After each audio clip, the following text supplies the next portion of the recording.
the Rwanda deal,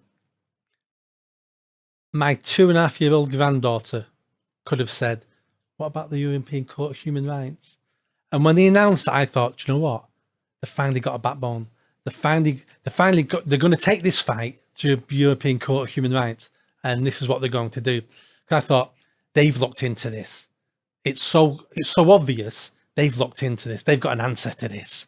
European Court won't be a problem. And then, I know, that's how I felt. I'm sorry that... No, and that's how I felt. It was like, you're kidding me.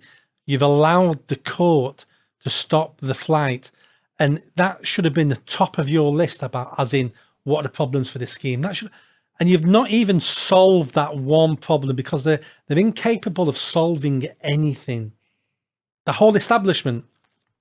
I mean, the agreement in the first place, if you read it, there was a paragraph in there, I forget which section it was, that was basically saying that, yes, we'll also agree to take in Rwandan nationals as part of the agreement. So it's basically a trade. So the agreement was neutered in the first place. And then, you know, it's just no surprise that we didn't have the political will to be able to actually push it ahead anyway. If Boris Johnson wanted to keep his position as Prime Minister, he should have picked a fight with the European Court of Human Rights. He then would have been, he then wouldn't have had the rebellion he had.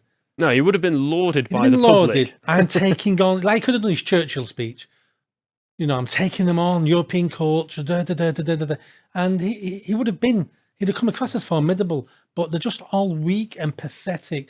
Oh, the European, what are they going to do? Take you to The Hague and then send you to Helena, Island of Helena, where they sent Napoleon. No, we'll spend 20 years in court. Well, it's not your money, it's our taxpayers' money. I'd rather you see you spending in courts than what you're spending it on now. Yeah, that's true. And housing migrants. And then just pull out of the court. Pull out and say we're not part of it anymore now. Not going to happen though, sadly, we don't need a court of human rights in this country because you know what? We don't have an issue with human rights. And we haven't for a very, very long time. Churchill helped design the European Court of Human Rights for the Europeans because they're the ones who keep killing each other and keep killing their own citizens in concentration camps.